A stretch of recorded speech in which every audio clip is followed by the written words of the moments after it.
when you were growing up, were you aware of mob figures, if you like, in your neighborhood?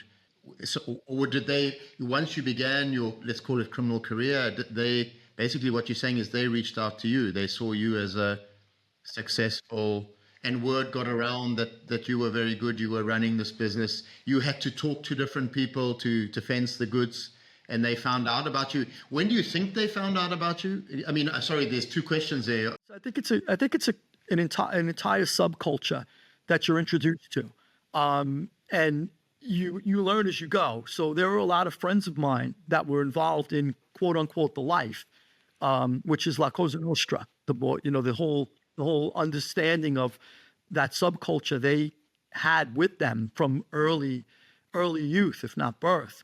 I remember one time I was at a funeral for somebody who died in the life, and there was a kid who was sitting next to me, and he was asking me questions, and he says, "Where are you from? What do you do for a living? What kind of car do you drive?" And it was just a kid asking curious questions, and the father, leaned over and he said, "What are you, a cop? Leave the man alone." This is how the kid is taught from when he's young. So, I said, "No, it's okay." I said, it's okay. He's just, I realized he's just a kid, but the father admonished him, don't ask so many questions. So it's the life that they're raised in, whereas I was learning as I went. And there's a sociologist who I read in prison. I can't remember his name, but he wrote about how it's an entire, each subculture you get involved in, whether it's drug cartels, the mafia, maybe the African Americans who sell drugs within the projects.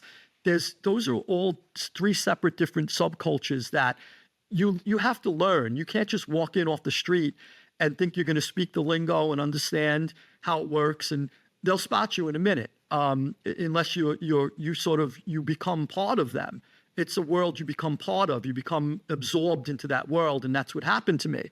So did I know mobsters beforehand? From the newspapers, nothing really big. It's as I started to branch out and go to different neighborhoods, there were neighborhoods surrounding my own where, you saw a guy on the street who had a tan in the winter because he's always traveling to nice places, and he has 3 or 4 cars. He has a Mercedes-Benz, a BMW, a Cadillac. He has all this gold he's wearing, and he doesn't work. So you start to realize, do I want to be like my parents who break their asses every day and they can't even afford to pay the bills? Or do I want to be like this guy? And for a young person, it's an easy decision. As you get older, you realize that there's long-term consequences to that man's lifestyle, but you can't see that when you're young. When you're young, all you see is what's in front of you. You're not taught from my neighborhood.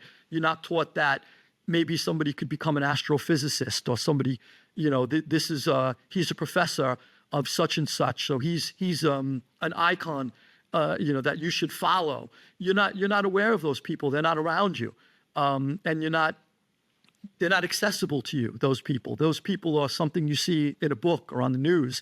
The people that you do see are on the corner, in front of the social club. They're the guys who are making money. So they're sort of your go-to as far as psychologically. They're your go-to to achieve success. You want to be like them. You want to to mimic them, and that's what you do. So now, when I got involved with the mob, there was a lot I had to learn, but I was a quick learner, and I'm already making money. So that's the biggest thing, an earner. And the other thing too is you have to be willing to commit violence. And I was, unfortunately, I was violent when I was young. I had no problem fighting with people.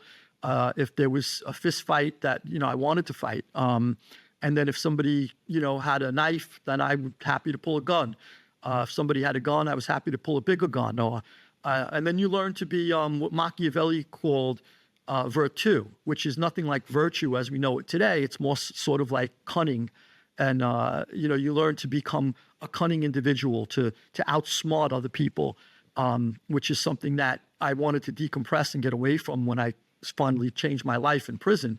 And to complete the question as to my background, eventually I knocked off some of the biggest heists, probably in U.S. history, as I'm told.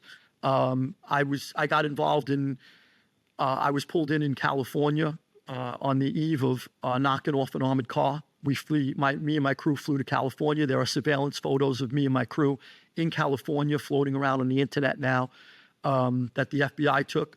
we were down there to knock off an armored car. And then I was accused of doing other things that big.